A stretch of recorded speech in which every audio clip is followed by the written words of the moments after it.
Oh, my phone is dark. Great rising. Great rising, sis. Great rising. Alright. Peace and power, Tanya. Okay.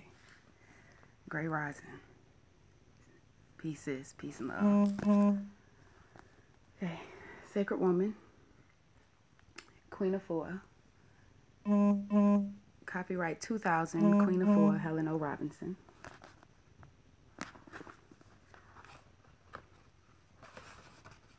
Hopefully y'all enjoyed this. You enjoyed your weekend. That's peace. Mine went by so fast. We took a day trip to St. Pete. Like, yeah, we took a day trip there and back. So, like that, it took the whole day, really. Yeah, but I made it. Great rising, great rising, great rising. Okay, look. I missed you, too. I did. I always miss y'all, though, really. Okay, look, let me give you this affirmation, because I don't know. Hold on. There's a couple things I need to do. Slide this back. There we go. Good night. Alright, okay, that's peace. Alright, I'm gonna try to read Sacred Woman today. But great rising, wine. Great rising. Yeah. I have to share a little bit of this with you, though. Like, I have to. I'm sure I read it live before, but it always turns out good, and then I end up reading by myself and to my goddamn self. No, we didn't have no day to ourselves. It wasn't a vacation. We went to pick up our dogs. Yeah. Yeah. Yeah, we went to pick up Bebop and Rocksteady. Yeah. Like, for real, though, I done seen too many dog snatching stories and shit. I'm not about it just to be telling you internets, motherfuckers, the names of my dogs. So, yeah, you can call them Bebop and Rocksteady. But, yeah, we went to pick them up. And, yeah. So, it was just a long ride, too. Then we scooped them up, and it was a long ride back. Yeah. So, you know.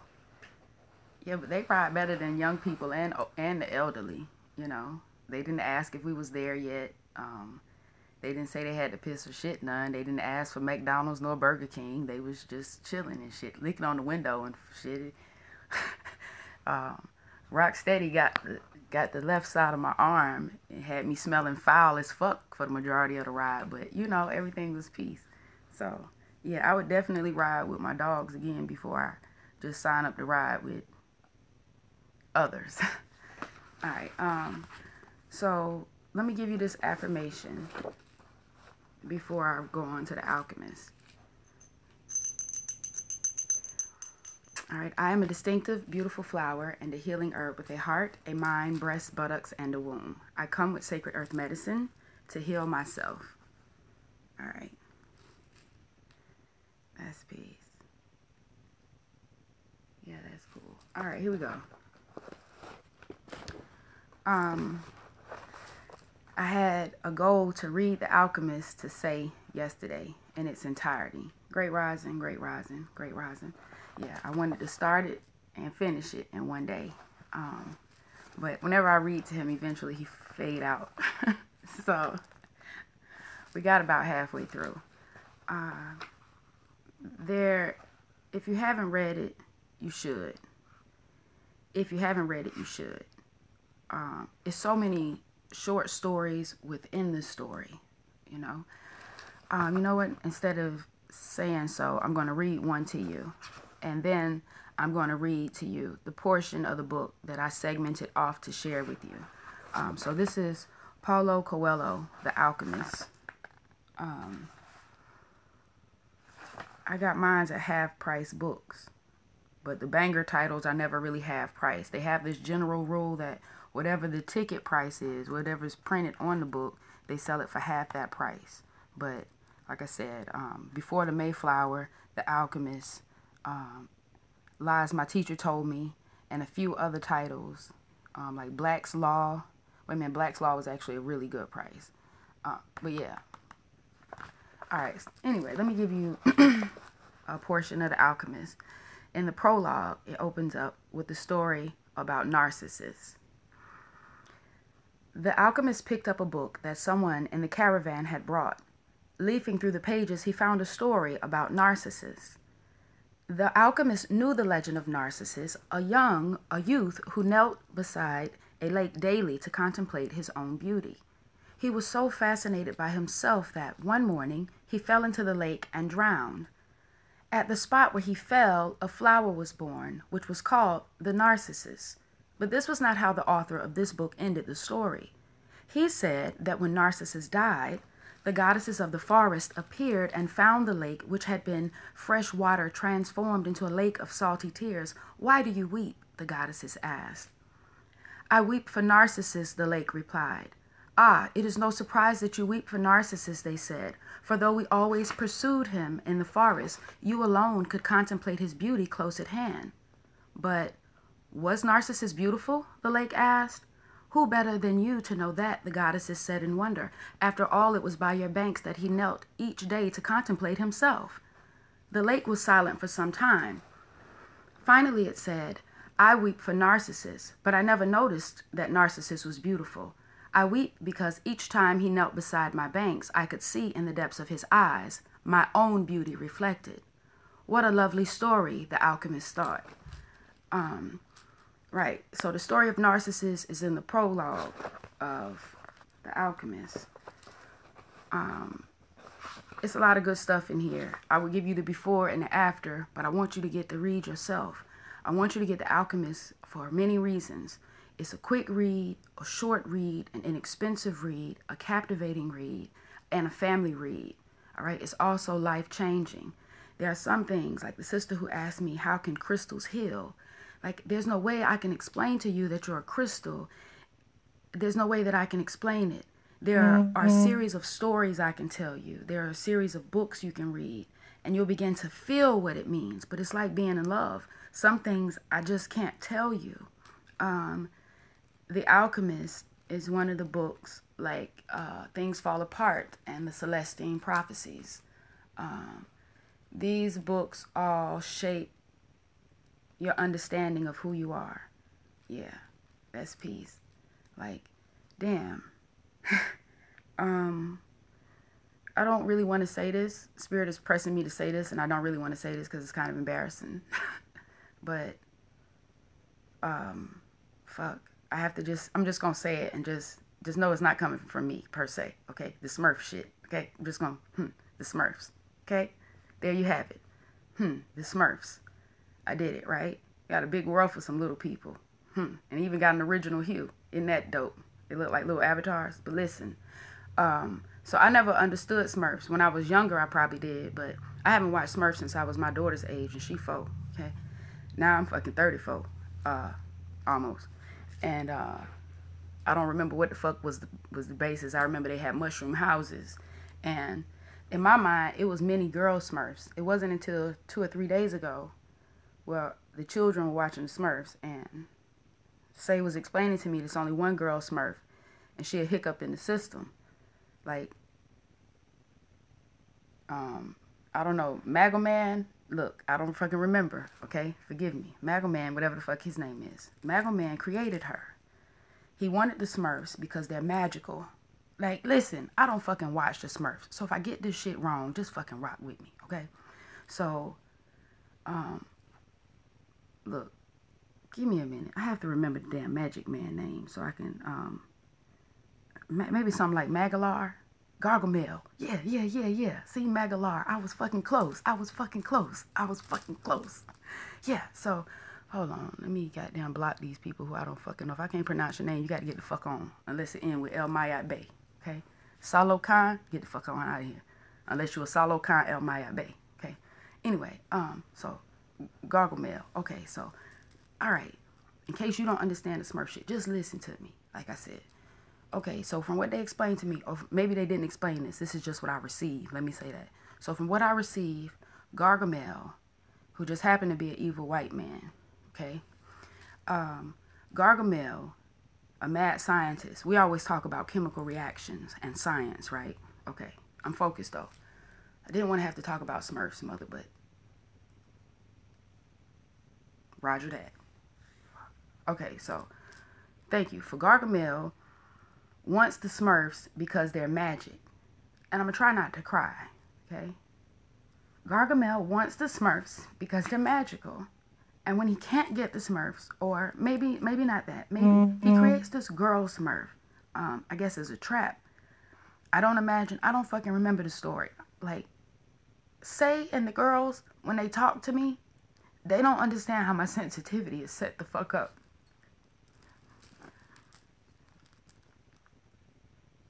They don't understand how I see things different with the new eyes, where before I could just see them and forget them. Now I can't. Alright, so my children are explaining to me, with my king, who Gargamel is. He's an evil white man, a mad scientist. And, a mad scientist. Can you imagine a mad scientist? Like, in real life, what would a mad scientist do? Besides make Smurfs. Probably make shit like cigarettes, GMO foods,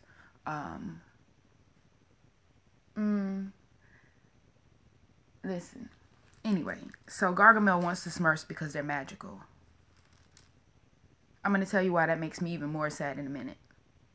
So like I said, I was thinking when they was telling me, if he can make a Smurf, fuck, why don't he just make his own fucking magic Smurfs and let that just be it, you know? Why the fuck he gotta go messing with the Smurfs and shit? And they're like, no, like, she was, like, I guess a distraction or some shit. I don't know, a fucking ploy. She was a method to get in. I'm like, okay, fuck. So that was a manipulation. All right, so whoever the fuck, I guess Papa Smurf or Wizard Smurf, I don't know, some Smurf high up on the ladder. Yeah, she was the catfish Smurf. Okay, so some other Smurf high up on the ladder receives her and make her magical. Okay, maybe I'm wrong about that, but I think I remember a touch or some shit where it was like a glow and shit, or, you know what? That's not the same one that was looking dirty and shit, and he made her hair blonde. I don't even, okay, it is. That probably is it. So she shows up with locks and this dark purple or some shit, and he touches her and give her magic and make her blonde and light blue and shit. And listen, so I'm asking them, all right, so at this point, she's living among the Smurfs, and they're all magical now, and Gargamel still wants them all, and Gargamel is still trying to get them all for the magic. I'm like, how did Gargamel make a Smurf? How did he make a live Smurf? And they're like, he used magic. I'm like, well, if he fucking used magic, he already has magic. Why the fuck does he need more magic? And they're like, and then they explain to me that the Smurfs are the key to the magic. The Smurfs are the key to his magic. The Smurfs are the magical chemical component that he needs for his magic. So that's what fucked me up. He don't even need them to possess them. He needs them to use them. He need their melanin. He need their marrow. He need their plasma. He don't just need to be around them or near them. He don't just need to put his downtown city that's basking. He don't need to put his downtown city next to the projects just so he can soak up their energy. Nah, he actually need to put their bodies in the machine to make his magic work. To transform their energy from the living, breathing one that we know to one that's not tangible. Like, yo, anyway, sis. So, anyway, it's easier for me to explain crystal healing to my children because they understand when I tell them that their melanin is magic and that there are enemies whose magical machines and dreams don't work without your blood and your sweat and your tears. Without your blood and your sweat and your tears. And I don't mean that, why the fuck am I getting stuck? Listen, I mean it literally. I mean it actually. When I say blood, sweat, and tears, it's not fucking, yeah, it's straight the fuck up. Anyway, let me keep going. There are books like this that subconsciously teach you how God you are, how much of a crystal you are, how much of a gem you are. And so then it's easier for you to understand and receive it. If you miss it with the Smurfs, there are things like the alchemist to help you get it, you know? Yeah. Yeah. And we're beyond the point now, too, of killing the messenger, you know? Yeah. Yeah, we beyond that shit. That shit is fucking old and throwed. You gotta get what you gotta get, you know? You gotta get your message. You gotta chew the fruit and spit the seed. Alright? Okay, here we go. I'm gonna read this portion from you. It's a few pages. Shit, it might be a lot of pages. I don't fucking know. I'm just gonna read to you the part that I was led to read to you last night. The horizon was tinged with red, and suddenly the sun appeared. The boy thought back to the conversation with his father and felt happy. He had already seen many castles and met many women, but none of the equal one who awaited him several days hence. He owned a jacket, a book that he could trade for another, and a flock of sheep. Hold on, let me back up a sentence. I'm pretty sure I swapped some of those words. The boy thought back to that conversation with his father and felt happy. He had already seen many castles and met many women, but none the equal of the woman who awaited him several days hence. He owned a jacket, a book that he could trade for another, and a flock of sheep.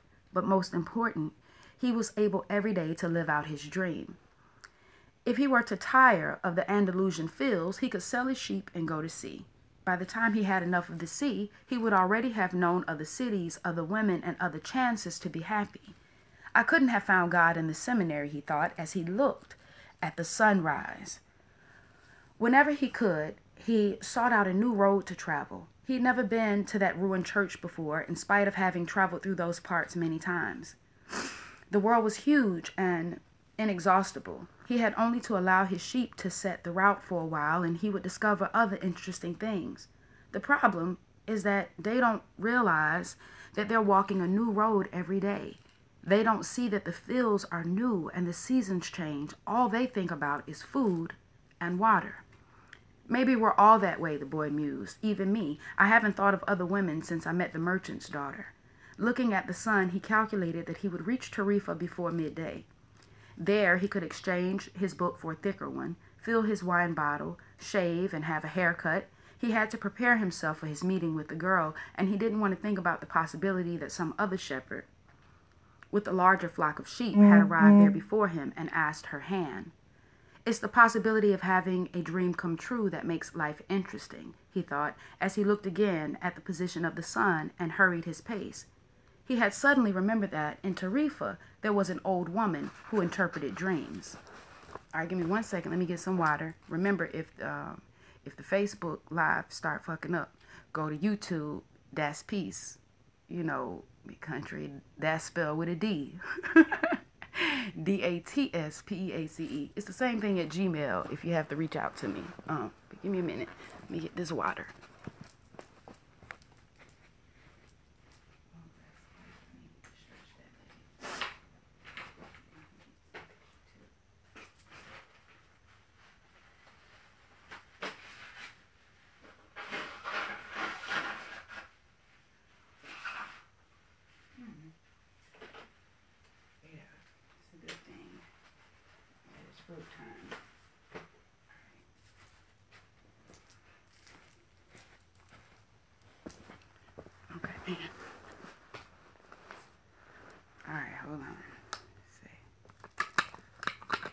Hold on. Let me hydrate.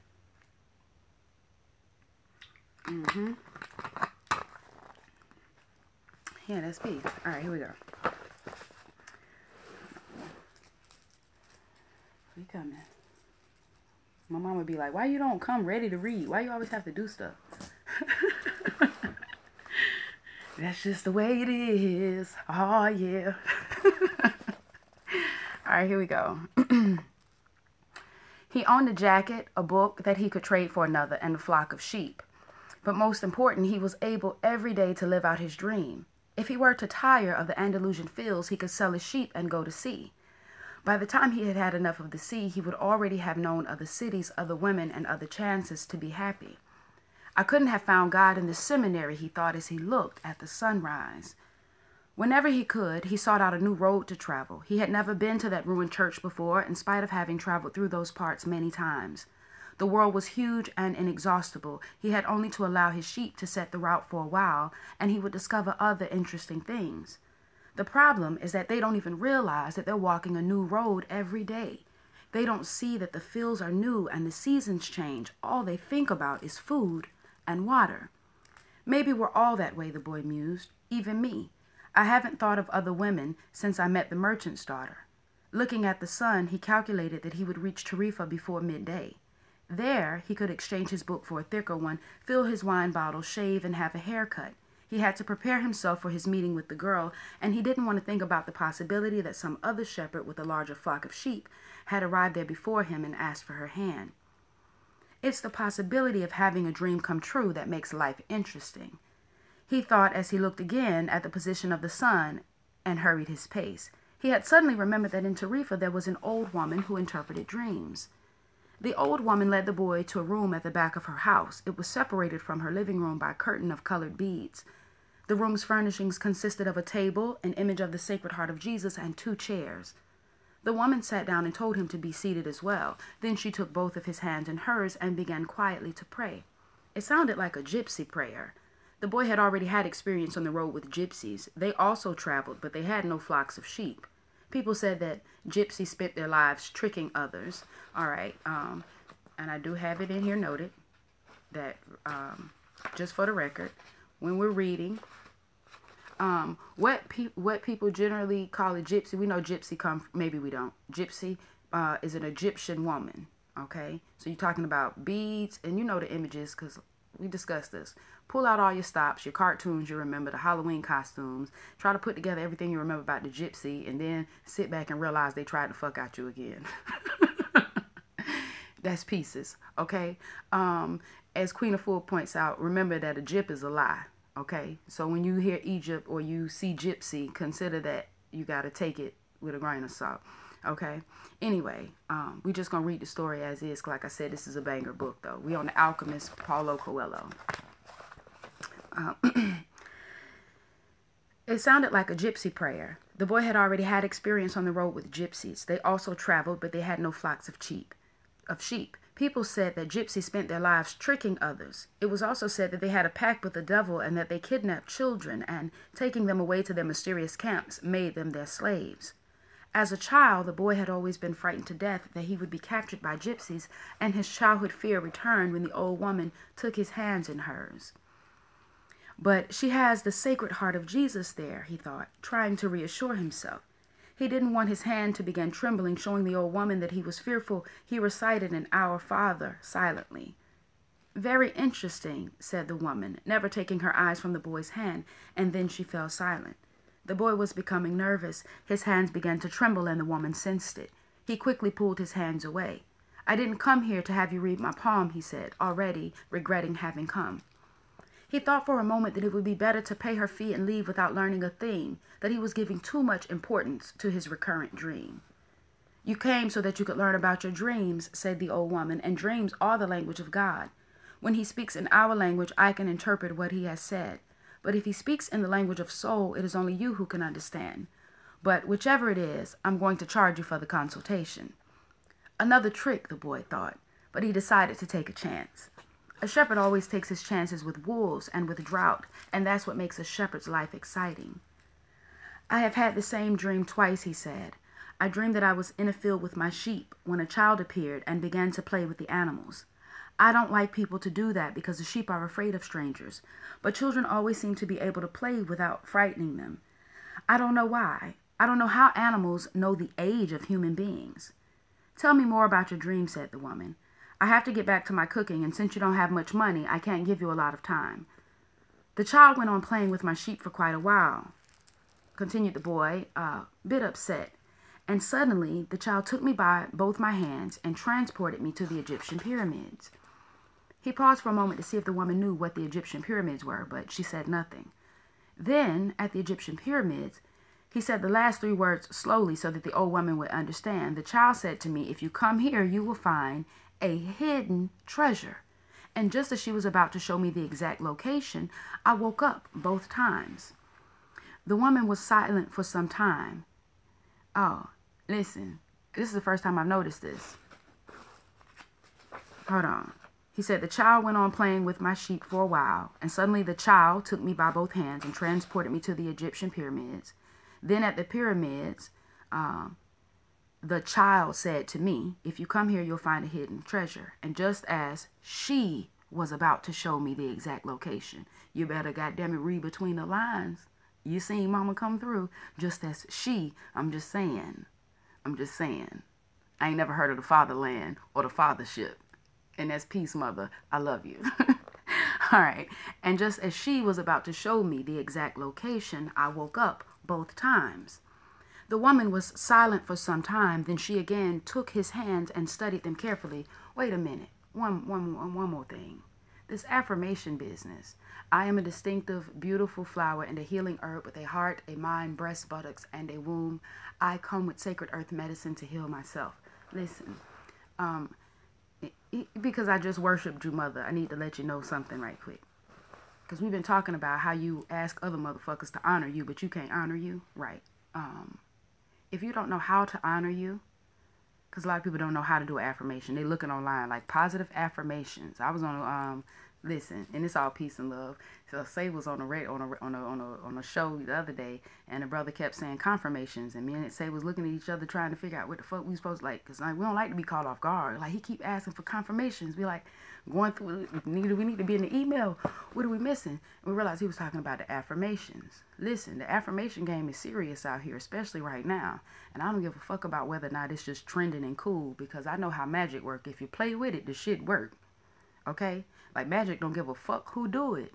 Magic don't give a fuck when you do it. When you do magic, magic happens. So I appreciate all the trending from the fucking fall locks to the onks and shit. All of that is doing what the fuck it's gonna do. Okay? Peace and power. I see a new name. Peace and power. Willis Carrington. Peace and power. All right, with the affirmations. And I'm sure I've told you this before. If you've been rocking with me, you heard it. If you haven't, you're welcome. When I first watched Iyanla Vanzant, Fix My Life. The first watch to Fix My Life. It comes on with her saying, I am an author. I am, look, she's a lot of shit. I am a lawyer. I am a priestess. I am divorced. Like, she goes the fuck in. Like, I don't know how long it take for the show to come on, but the whole time she's saying what she am. And I'm thinking, damn, that's lit. And I'm like, man, she's like, I am a published author. Like, I am an act. And I'm like, damn, like, I want to do that shit, but I'm not none of that shit. I'm like, I'm going to be in there like, I am lying. I am lying. I am making shit up. Then I'm like, hold on, I can do this. I'm just going to do the stuff that me and her have in common. You know what I mean? And I'm going to say that shit big and proud too. And I get in the mirror like, I am black. I am a woman. I am a mother. I am a friend. Before I knew it, shit was rolling off. Like, I am a listener. I am a generator. I am a builder. I am beautiful. I am a healer. It was like it wasn't even my words no more. I started to, shit I didn't know that I was.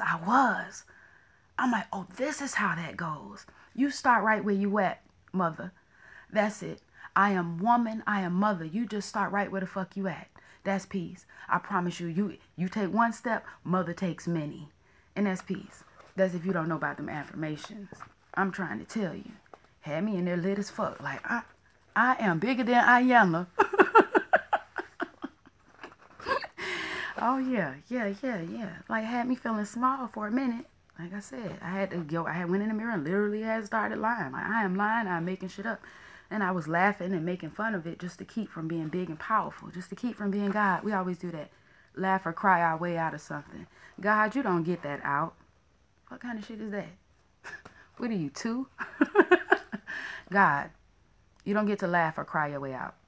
You get to work your way out. And that's peace. On affirmations. I love you. All right, here we go. He paused for a moment to see if the woman knew what the Egyptian pyramids were, but she said nothing. Then, at the Egyptian pyramids, he said the last 3 words slowly so that the old woman would understand. The child said to me, if you come here, you will find a hidden treasure. And just as she was about to show me the exact location, I woke up both times. The woman was silent for some time. Then she again took his hands and studied them carefully. I'm not going to charge you anything now, she said, but I want 1/10 of the treasure if you find it. The boy laughed. Out of happiness, he was going to be able to save a little money he had because of a dream about a hidden treasure. Well, interpret the dream, he said. First, swear to me. Swear that you will give me 1/10 of your treasure in exchange for what I'm going to tell you. The shepherd swore that he would. The old woman asked him to swear again while looking at the image of the Sacred Heart of Jesus. It's a dream in the language of the world, she said. I can interpret it, but the interpretation is very difficult. That's why I feel that I deserve a part of what you find. And this is my interpretation. You must go to the pyramids in Egypt. I have never heard of them, but if it was a child who showed them to you, they exist. There you will find a treasure that will make you a rich man. The boy was surprised and then irritated. He didn't need to seek out the old woman for this, but then he remembered that he wasn't going to have to pay anything. I didn't need to waste my time just for this, he said. I told you that your dream was a difficult one. It's the simple things in life that are the most extraordinary. Only wise men are able to understand them, and since I am not wise, I have had to learn other arts, such as the reading of the palms. Well, how am I going to get to Egypt? I only interpret dreams. I don't know how to turn them into reality. That's why I have to live off what my daughter provides me with. And what if I never get to Egypt? Then I don't get paid, and it wouldn't be the first time. And the woman told the boy to leave, saying she had already wasted too much time with him. So the boy was disappointed. He decided that he would never again believe in dreams. He remembered that he had a number of things he had to take care of. He went to the market for something to eat. He traded wine. The boy offered his bottle, hoping that the old man would... Oh, wait a minute. I skipped a page. I say, okay. He remembered that he had a number of things he had to take care of. He went to the market for something to eat. He traded his book for the one that was thicker. And he found a bench in the plaza where he could sample the new wine he had bought. The day was hot and the wine was refreshing. The sheep were at the gates of the city in a stable that belonged to a friend. The boy knew a lot of people in the city. That was what made traveling appeal to him. He always made new friends, and he didn't need to spend all of his time with them.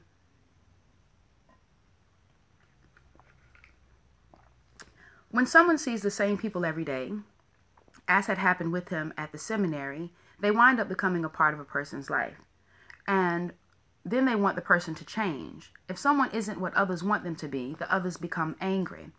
Everyone seems to have a clear idea of how other people should lead their lives, but none about his or her own. He decided to wait until the sun had sunk a bit lower in the sky before following his flock back through the fields. 3 days from now, he would be with the merchant's daughter.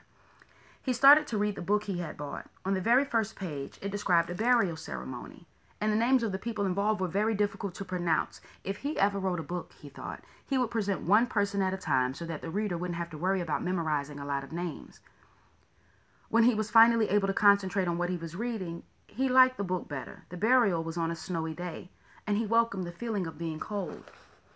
As he read on, an old man sat down at his side and tried to strike up a conversation. "What are they doing?" the old man asked, pointing at the people in the plaza. "Hey, if you just got here, you got here just in time." "Working," the boy answered dryly, making it look as if he wanted to concentrate on his reading. Actually, he was thinking about shearing his sheep in front of the merchant's daughter, so that she could see that he was someone who was capable of doing difficult things. He had already imagined the scene many times. Every time, the girl became fascinated when he explained that the sheep had to be sheared from back to front.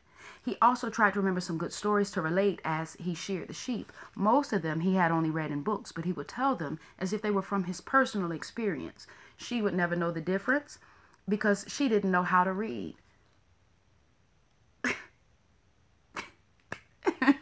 Peace. Peace and love. Peace and love.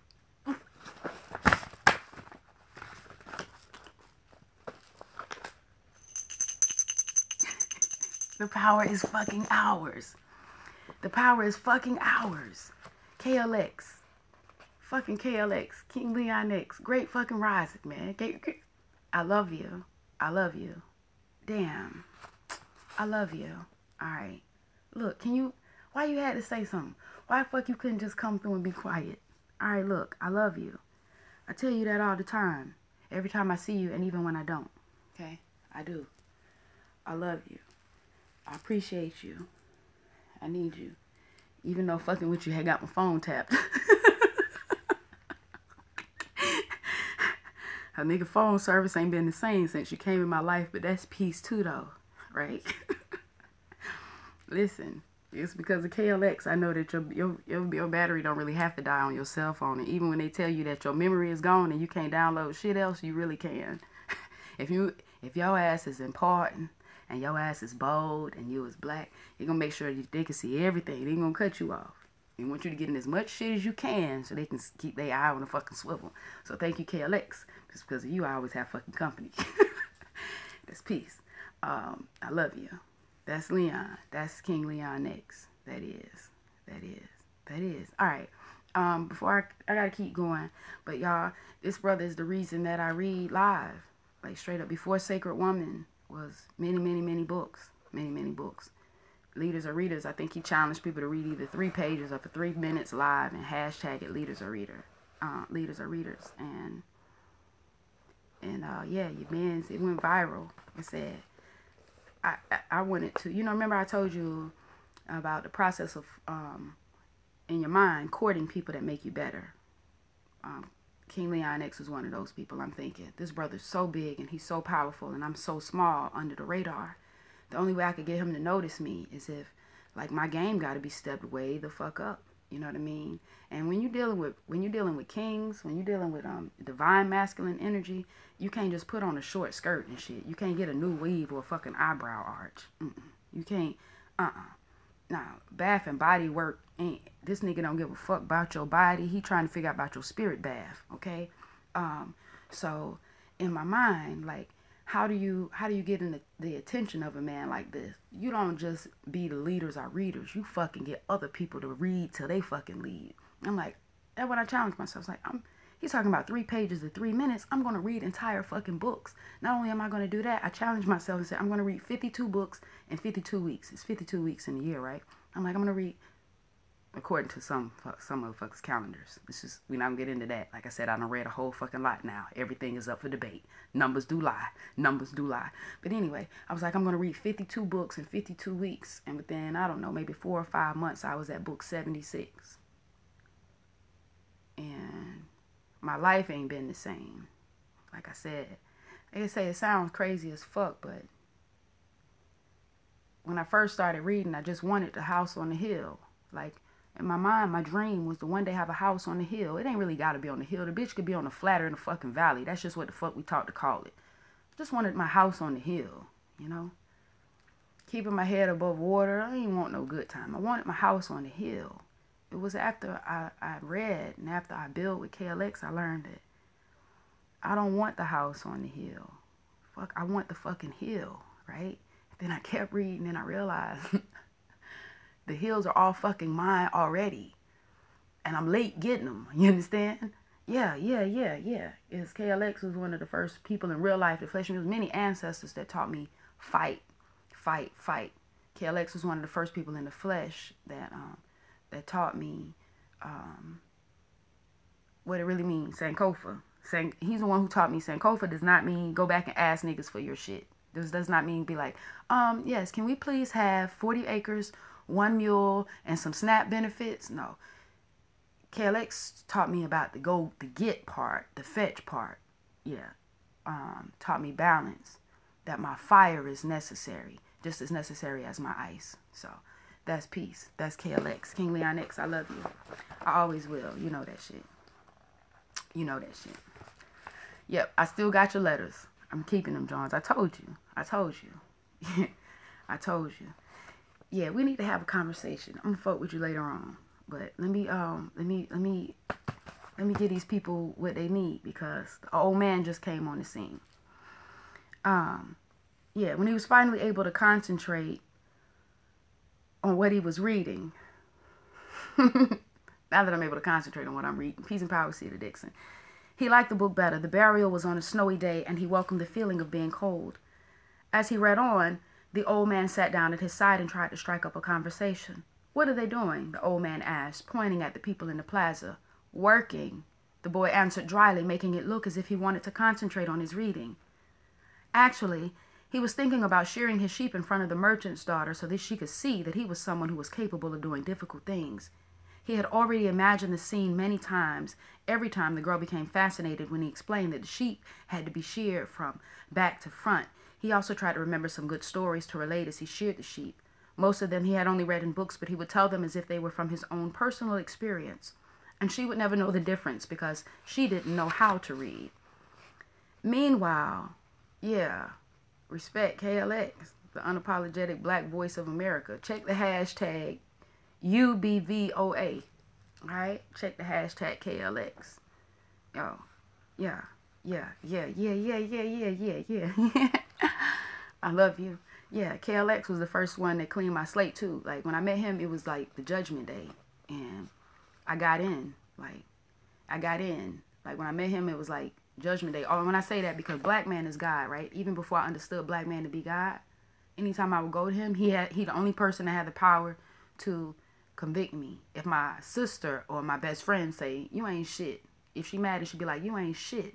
It don't hurt the same. I'd be like, bitch, you in your feelings. If my king or my father say, you ain't shit, for some reason, women receive that differently. That shit, something sit in. So I knew, before I knew black man to be God, by his influence and his power over me and through me and to me, that he was God. And so anytime, you know, you're in contact with God, it's a judgment, right? Okay? Something being judged, either person, place, or thing. You name it. Anyway, so I meet gods day after day after day, and I'm disqualified as I meet them. Disqualified because I've been promiscuous. Disqualified because I'll cheat. Disqualified because I have children. Disqualified because they have multiple fathers. Disqualified because my credit is fucked up, or whatever the case may be. So every time I'm in contact with a God, I'm disqualified for some reason or another.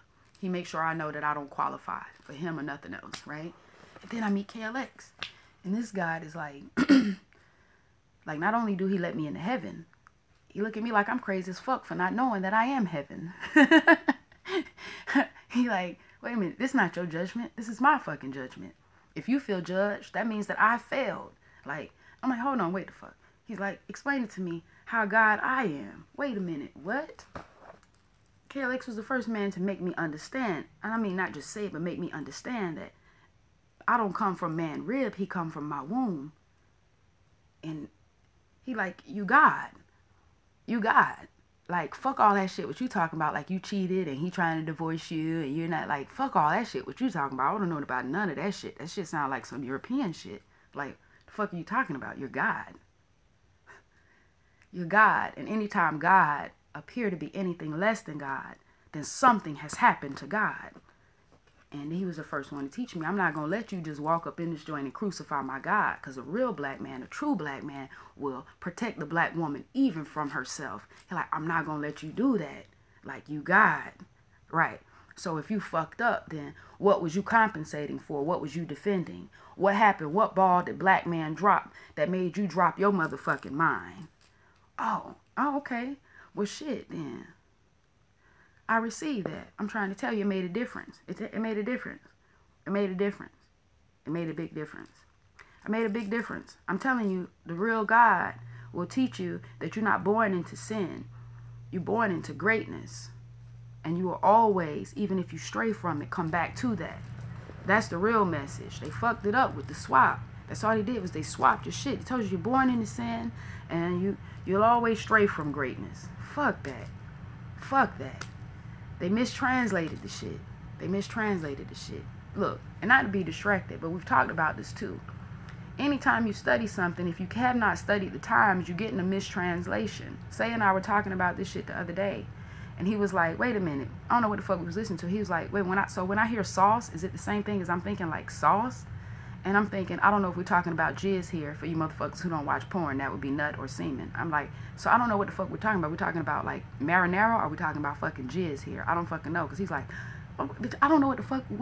Can we please start back at the front? Wait a minute. You said something about sauce? And I'm like, listen. I'm like, at the same time, people was saucing on you, okay? At the same time, men was talking in these music about sauce being the baby juice. Awesome sauce was trending in commercials and on Disney as just something awesome. You know what I'm saying? And I'm thinking, it's the same way that they did dope. You know what I mean? It's the same way to be like, shit, man, that's dope.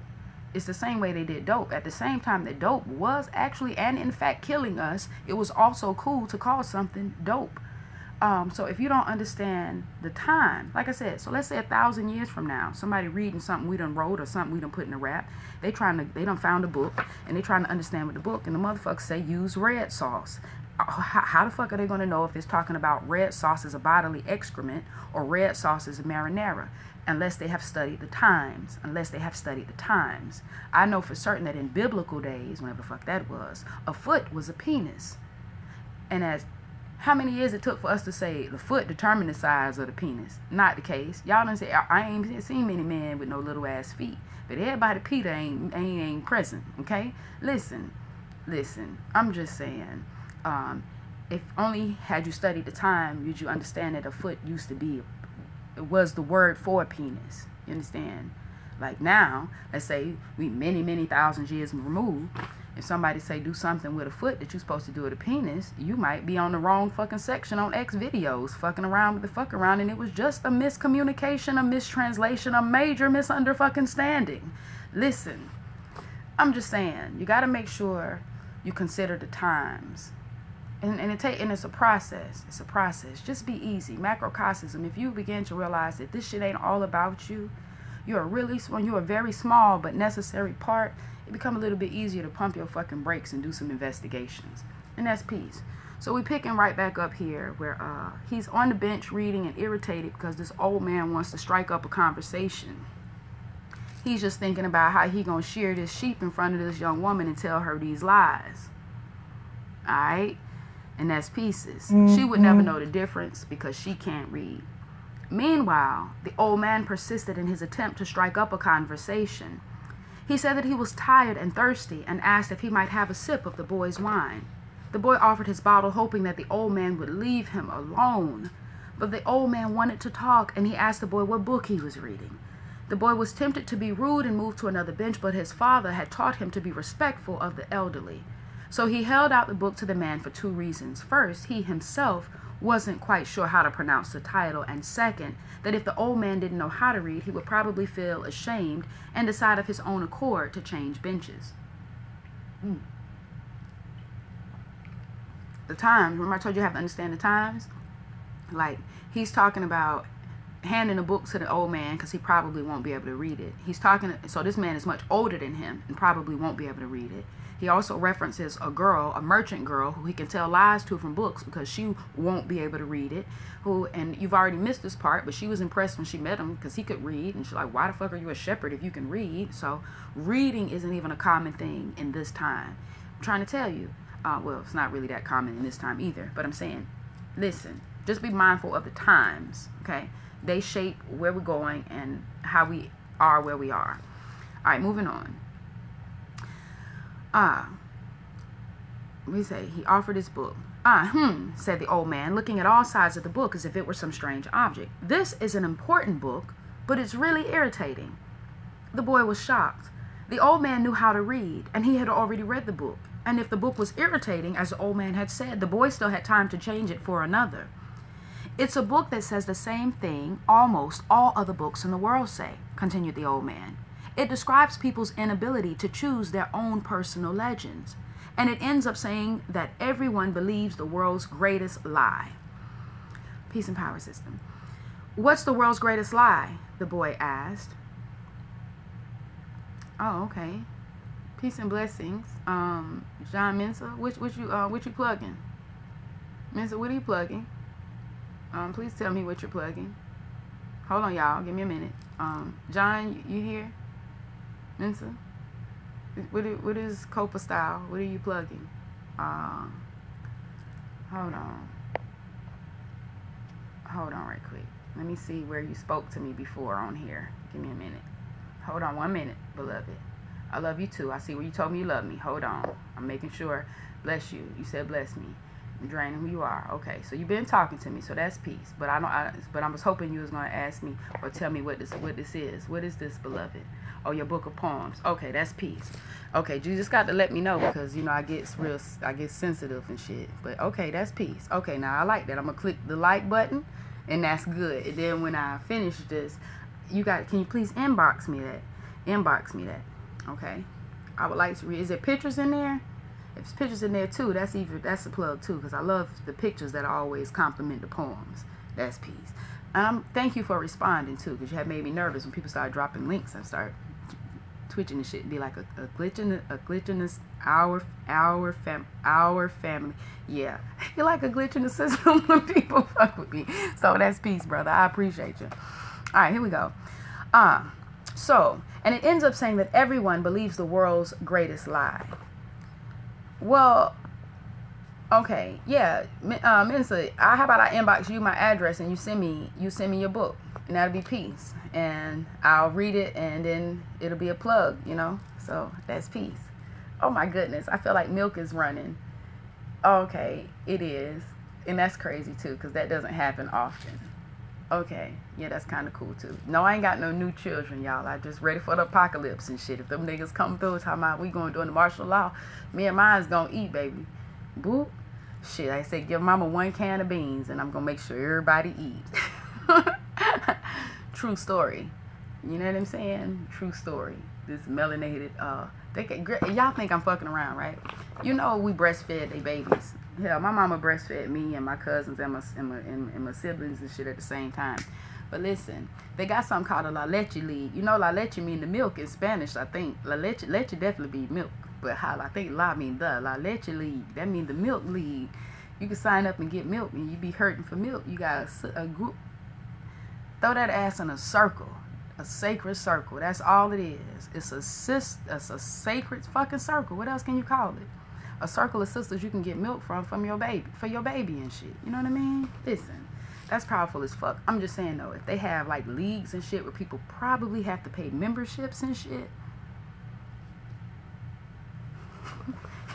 get your little free on that. Get your free on that. That baby doesn't stop drinking from it, but you just keep on pumping. You just keep on pumping. You just pump and dump. Pump and dump. Pump and dump. I got milk too. Don't know why. Baby too don't breastfeed. That's it, Tamaya. It's alright. Me too. Baby 15 motherfucking years old. And I'm like, look at him. That motherfucker like Trump the president. I'm like,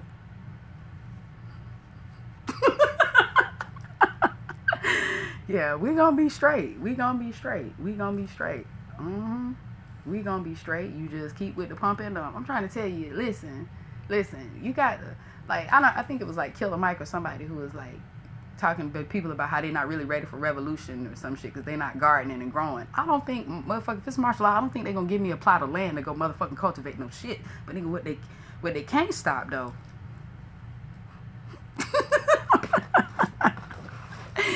True story. Alright, let me keep on going. Listen, I really need you to, I'm gonna stop talking about breast milk and Trump as president because that don't have shit to do with the alchemists. Really everything is one, so it probably does. But I want you to listen to this, so I'm gonna focus. Okay? I'm gonna focus. But yes, somebody, I'm so serious. Like, I'm so serious. Eat the foods that strengthen your body and your milk. You know what I'm saying? Really. And massage your breast. Dude, I'm not playing. Like, I'm not playing. Dory, my 4-year-old, be like, Mom, you still got that lotion? You still got that lotion? Yeah, I still got that lotion on deck. It's nothing. It's nothing. Small thing to a giant.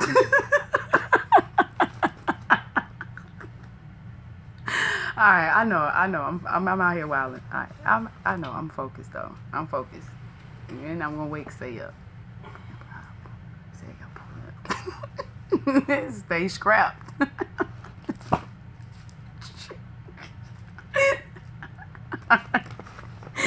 Alright, y'all, please just love me. I'm about to read. I swear to God, I'm about to read. I swear to God, I'm about to read. I'm about to read. I'm about to read. Don't tune out. I'm about to read. I'm about to read. I'm about to fucking read, y'all. Shit, I'm sorry. The Alchemist. Paulo. You gotta do what you gotta do to be ready. You know what I mean? Alright, I'm focused. Alright. And it ends up saying that everyone believes the world's greatest lie. I will send you out, Carolyn. inbox me so I can send you my address, because that's peace. I read to promote literacy and to promote family time, and because I feel like the imagery and movies and TV are far more manipulative than words on the pages in a book. And I could be wrong, but I feel like when I read, my God body and my God mind paint pictures for me that help me to understand. And like I said, there's always, I said, our enemy knows how to subconsciously program us to get things to manifest through our conscious world. And we don't know how yet to do that. Our mental muscle is sometimes not quite that strong. So when we read, we build our own mental muscle, and we push ourselves to formulate these ideas. And subconsciously, things that Mother has already told us begin to manifest consciously. But I feel like when I watch things, the images are already there. So I don't know. Like, I feel like I'm adding on to using my subconscious against me. Rather than building my own mental muscle, I'm allowing somebody else's mental muscle to train or manipulate mine. So I'm particularly fond of books, and other people more or less are not. But if you send me something, I will read it, because it will promote literacy, it will promote you, it will cultivate my mind. Yeah, you said a catfish in here? Oh, hold on. Okay. Oh, see, that's peace. And that's handled. And that's handled. You don't have to tell nobody to get the fuck out. You don't have to go through all of that. Just start putting some angry faces or something, because, you know, sometimes I get carried the fuck away. You put an emoji up there on the screen, gonna get my attention. They have made the block game so easy.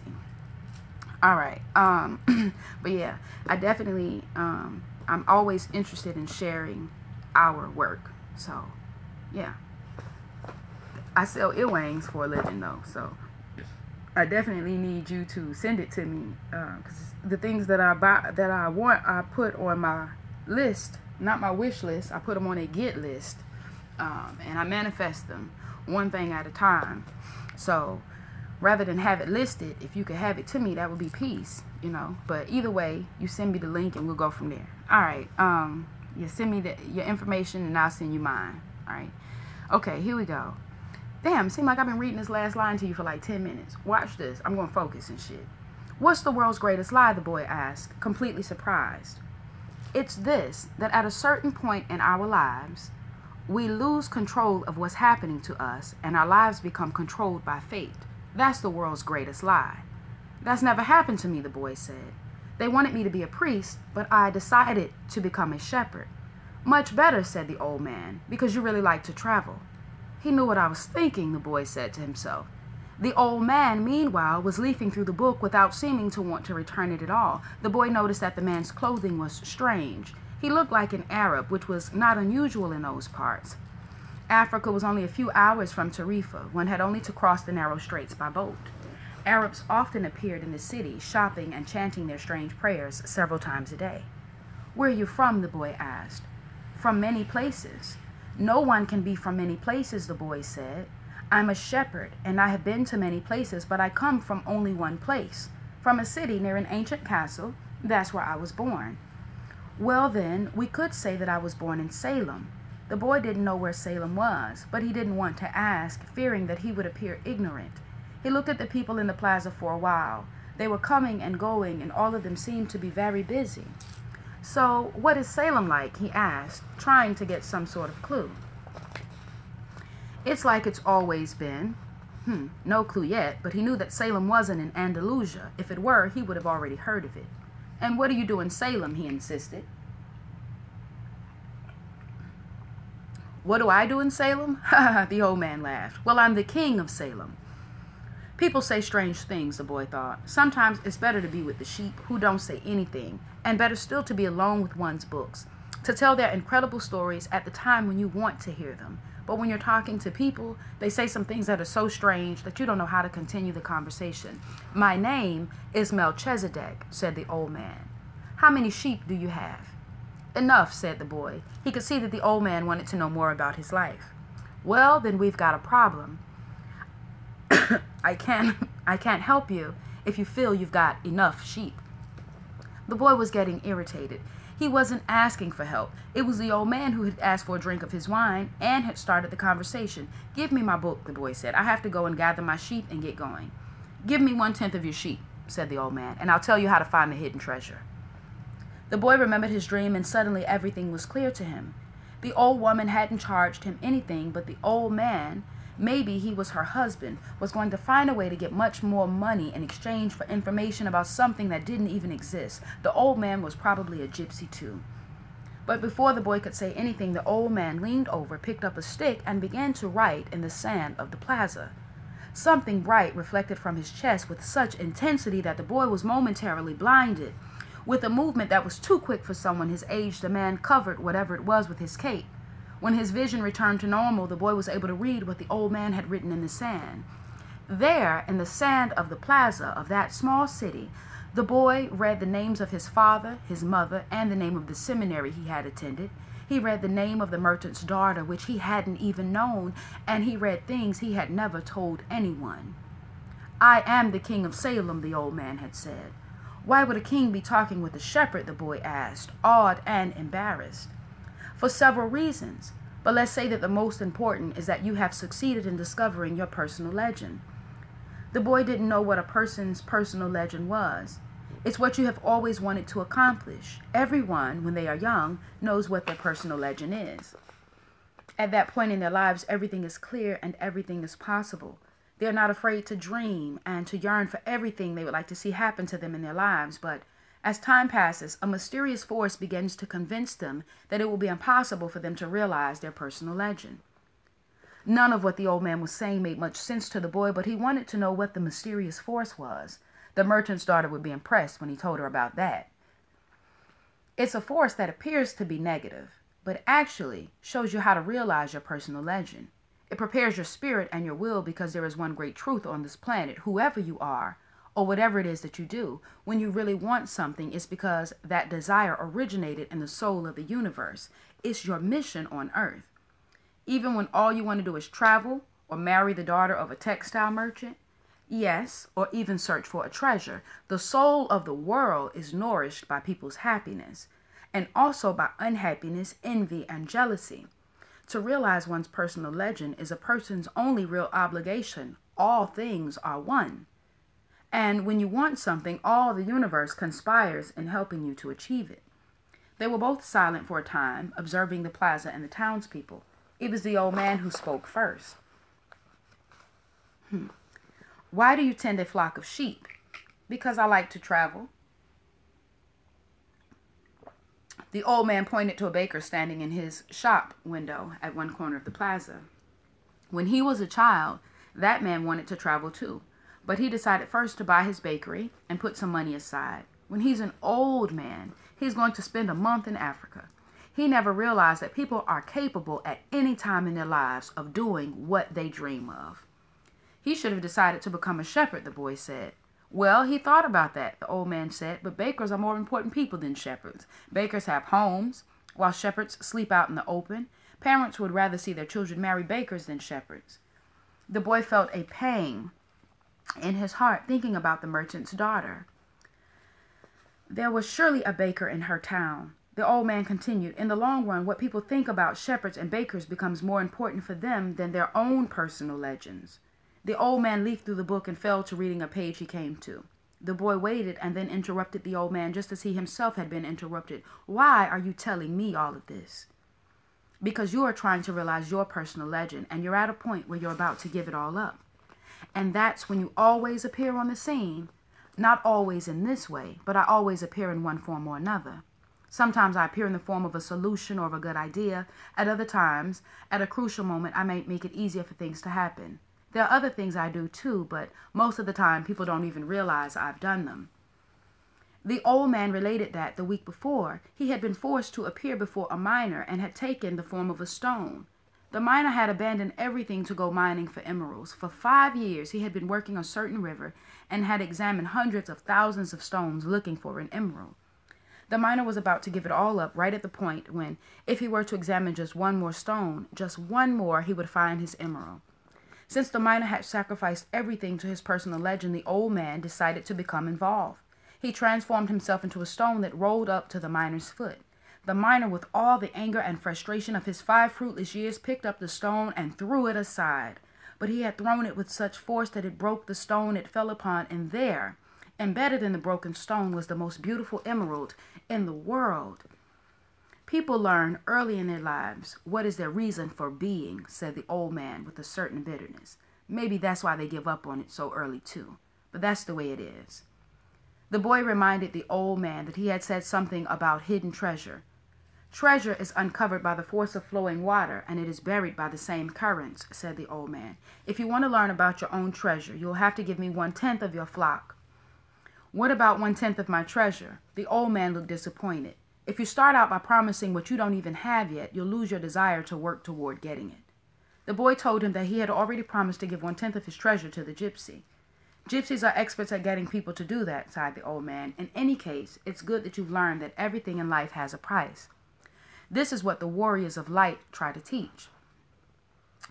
The old man returned the book to the boy. Tomorrow, at the same time, bring me 1/10 of your flock, and I'll tell you how to find the hidden treasure.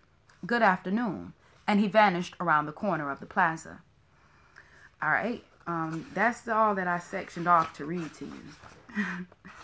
That's all that I sectioned off to read to you. I know you're like, what? Even this part, listen. In any case, it's good that you've learned, and this is for my sacred sisters, like, it's a sister in particular I'm thinking of, but to all of us, because when we are in our sacred woman journey, on the healing journey, as you begin to learn your truth and live your truth, people, family and friends will fall away. That's peace too. That's peace too. I done told you a million fucking times, when I woke up, the first 100 pounds I lost were my own. The next 1,000 pounds I lost were entire and whole bodies falling off at once. 150, 175, 215. Husband gone, friend gone, cousin, stepmother, whole bodies, and entire people, right? I could easily say 1/10.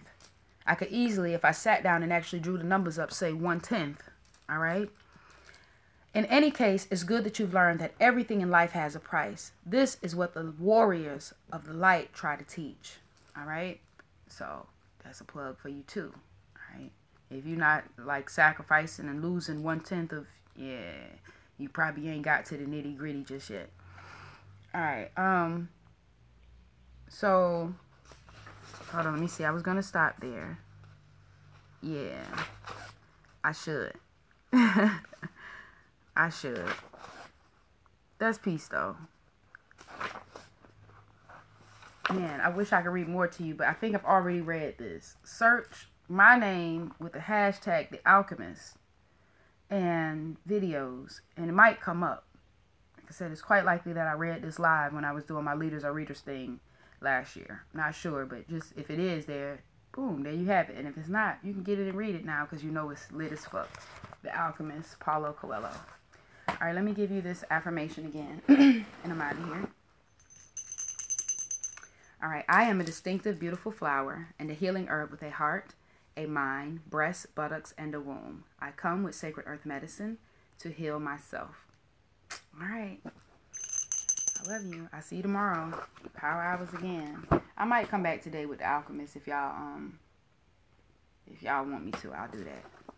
Oh, see, she said, yeah, I did. So I probably won't. I'll probably just share that shit. All right, there you go. Sacred woman. And this is necessary, y'all, because even though I didn't read much of it today, this is why we come together. Power hours. I give thanks for Queen Afua for being a beacon of light on my journey. I will always and always, always love and respect Queen Afua. All praise and adoration. Really. All right, then The Alchemist. All right, fam. Peace.